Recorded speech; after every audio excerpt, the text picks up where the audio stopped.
Welcome everyone to our parent training program called the Happy Medium. Before we go into the components of the training program and how the training is going to be conducted, we must understand what does it mean? What does it mean when we say a happy medium? A happy medium by definition is something that is in the middle of two choices or two ways of doing something. Like the example presented here, the teacher reached a happy medium between making the test too difficult and making it too easy.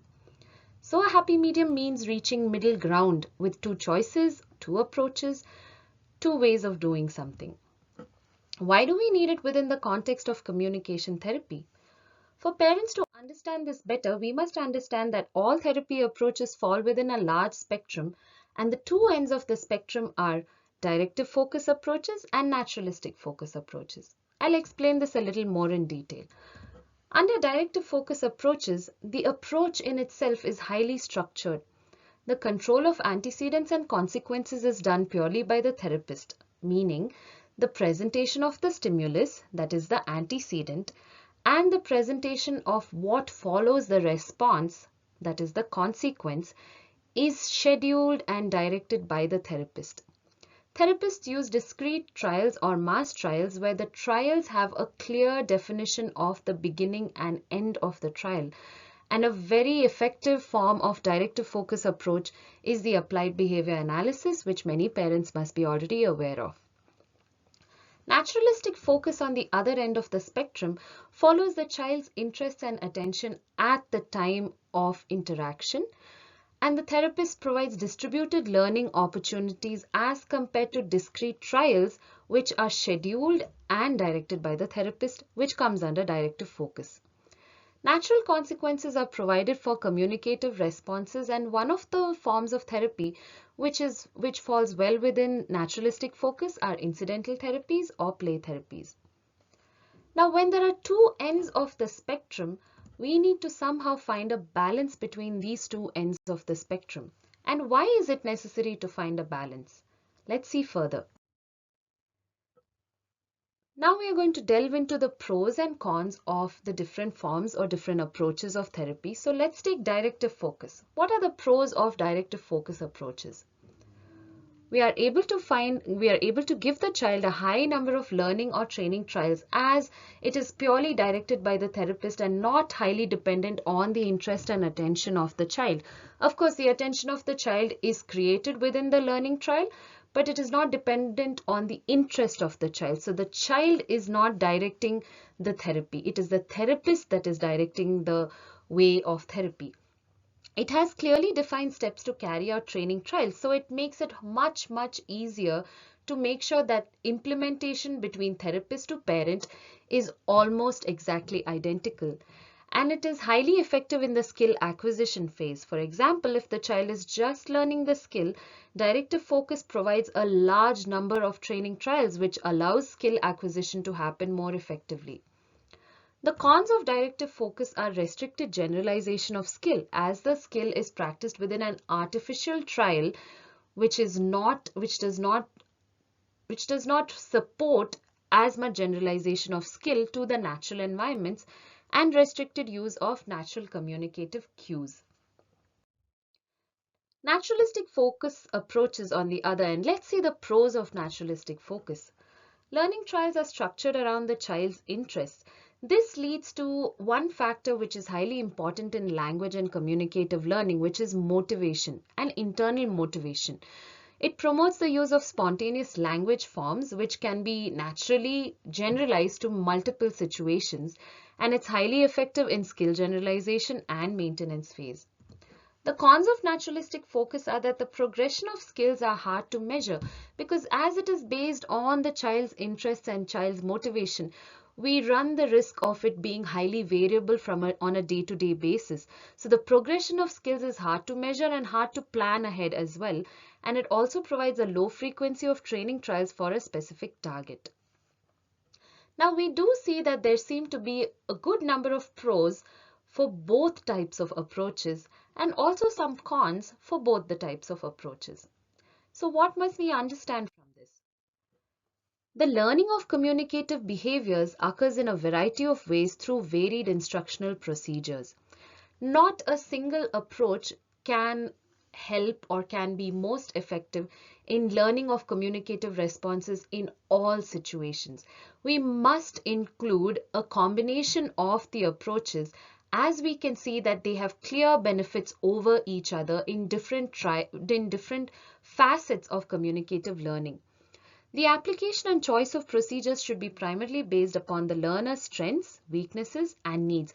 It becomes highly important to understand what are the learner's strengths and weaknesses, and even more important to know what are the child's needs, communicative needs, because that is the priority around which therapy must focus.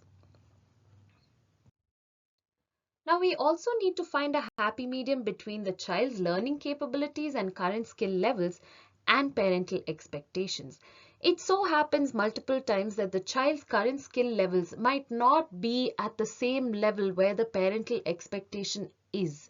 And that leads to a divide between what the parent expects from therapy and what the child is able to do when receiving therapy or when receiving support for communicative responses. Now, as we can see in this picture, it seems like it's a complete jumble, but then there is a way of putting it to order. So if we have a problem, for example, the expectation or demand exceeding the child's current skill levels, there is always a solution. That is working on skill development, identifying what the child's current skill level is and working on skill development from that point, not comparing the child to any other standard except themselves. That is the solution. And short-term goals based on observable behaviors. Having long-term goals or having a long-term approach is definitely effective in guiding therapy, but it's also important to understand the current skill level so that short-term goals can be based considering what the child's current skill level is. Another way we can find a happy medium is between therapist skill and parental implementation. So now when we see, there always has to be transference of learning from therapist to the parent and a mode of feedback from parent to therapist to keep the form or to keep the flow of therapy considering the child and considering all factors that are being added at that point of time. So now if the therapist skill is going to transfer to parental implementation, and if the parent is able to provide a good amount of feedback to the therapist, it runs in unison. It runs in a positive feedback cycle where the therapist can tell the parent to implement a strategy and the parent can give feedback to the therapist, which the therapist can build on, probably modify the strategy a little bit for the parent. In whatever way, it always runs in a positive cycle of feedback. But if the therapist is unable to transfer the skill to the parent for implementation, then it leads to a mismatch of information because the child gets exposed to forms of therapy and strategies of therapy only within the clinical situation, and there is very less transference to the home situation. And if there is no feedback that is or less feedback that is provided from parental implementation to the therapist, then there is no positive feedback cycle which is happening. There is basically no feedback cycle that is happening. So it is important that we work on transferring therapist skill to the level of parental implementation, thereby providing a positive support system for the child. Now let's go into what, why, and how. We can go into the program components, we can go into the program training, and we can go into the training plan. So what are we doing here? Why are we here? Why is this necessary to be done? Here, this is going to be a space for learning. Most importantly, it's going to be a space for learning, not just for the parent, but also for the therapist. Since I was talking about developing a more positive feedback loop between the parent and the therapist allows or helps or facilitates implementation by the parent, and the feedback from the parent again helps the therapist make better decisions for the child. So definitely it's a space for learning. It's a space for creativity. Now, when we are saying we need to find a happy medium, and if we are going to include components of a structured and the unstructured approach, we are looking at being more creative towards our approach with our children. Now, we don't want to be restricted to only using structured forms or unstructured forms, but being more creative in adding and implementing small bits and pieces of the things that work most effectively for our children. Of course, we are also focusing on collaboration between parent and the therapist and possibly any other communication partner who might be in the mix, because it is very important for us to collaborate between each other there and thereby improve communication skills of the child. Why is it important? Now, the reason why it is important to consider both ends of the spectrum when we are working with children and improving communication is because most of our children do have a lot of strengths. Many of them are multimodal learners. They are not necessarily purely visual, purely auditory, or purely tactile or functional learners. They learn with multiple modes. Now, it's important to consider that because some forms or some strategies allow more holistic learning. That is, if we are taking an unstructured approach, it allows for more holistic learning, picking up of natural cues in multiple ways using multiple senses, as compared to the more structured approach, that is directive focus, which can isolate different forms of learning. We can work separately on listening, we can work separately on responding, verbal responding. So it's important because our children do have differences in learning style. There may or may not, of course, but there may be above average skills in specific areas. So it's important to figure these out or identify these, because that is where the child's motivation lies. The child seems to be using their own skills to pick up some things independently. It's important to know what this is. For example, if a child has picked up identifying alphabets or reading certain words on their own, that above average performance in a particular skill can be used as a modality to teach some skills which the child is finding more difficult, like verbal responding. And also, children learn efficiently under motivation. So overall, irrespective of which approach we are using, even if it is more towards the directive focus or more towards a naturalistic focus, it is very important that we make sure our child is learning under motivation. The needs. We need to understand, as a child with difference in learning styles, what are the needs? More learn units in a day. And by more learn units, I mean more trials of learning, more opportunities to learn the same response. We do not have to work on 100 different responses and expect that the child pick them up. We can pick out 2 or 3 communicative responses and give them more learn units in a day, which makes the learning more efficient. That is an important consideration with a child who has a difference in their learning style. Learning through observation, we must teach our children to have a tendency towards more natural learning approaches, like learning through observation, learning through imitation. We must facilitate these things by allowing them to have exposure to structured learning situations and being able to practice those same skills under an unstructured learning situation. Our children do require specific instruction. We need to be more specific, more precise in what we are instructing them to do and what response is expected of them, so that it does not leave a large space for confusion of the response itself. And definitely they require practice and consistency. This is something that I'm going to be saying over and over again through the training program, because it is the most underrated factor in communicative learning, which is practice and consistency. Practice is the most boring thing, but it is the most important thing in skill learning. And practice is at the level of the child, where the child must be given a certain amount of practice. Consistency is at the level of the parent or the therapist. We need to be more consistent with our response expectations, with our response stimulus. We need to be more consistent with that. Now, how are we going to do this particular training.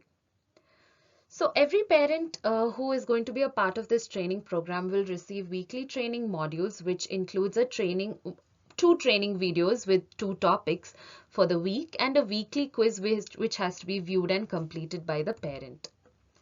There will be a video demonstration of strategies for the week. So the demonstration video will be done by the trainer and will cover aspects in terms of how you can seat your child, how the surrounding area needs to be, where you need to place your stimulus, how many stimulus you can place, what are the considerations you can make based on the level of your child. All that will be explained in the video demonstration of strategies. And the strategy that has been demonstrated for the week will have to be modeled by the therapist and implemented by the parent at home with their child, and a video of it must be taken and submitted to the trainer. There will be a video review and feedback at the end of the week where the trainer will go through the videos for the week and with the implementation of strategies, and will be providing a written feedback back to the parent with some support strategies which might help the parent work better with the child. Now, another thing to be considered is, suppose there is one particular strategy that is demonstrated in week 1, there will be another strategy demonstrated in week 2, but it does not mean that what has been done in week 1 does not have to be done in week 2. It can be staggered one over the other. So even if the parent chooses to do the strategy of week 1 along with the strategy of week 2, considering the modifications which have been presented by the trainer at the end of week 1, that works wonderfully. But if the parent chooses to do just the strategy for the week, that's perfectly fine as well. So this is our training plan for our parent training program. All the training videos are pre-recorded videos, and they are almost about 20 to 25-minute videos which can be watched at your own convenience. The weekly quiz is not meant to test the parent, it is only meant to make the parent think. So here we are definitely focusing on changing our perspective that we have had for so long in relation to communication therapies and eliciting communication responses from our children. So this is how the training plan is going to go, and any feedback that can be provided, you can get in touch with your trainer and provide feedback. Any clarifications can be sent in along with the video submission. You can put it in a mail or write up something along with it if you had any particular difficulties or any doubts. They will all be addressed at the end of the week with the review and feedback. I hope all of you will benefit from this training program, and as therapists working with your children, we are extremely excited to initiate this program. All the best and thank you.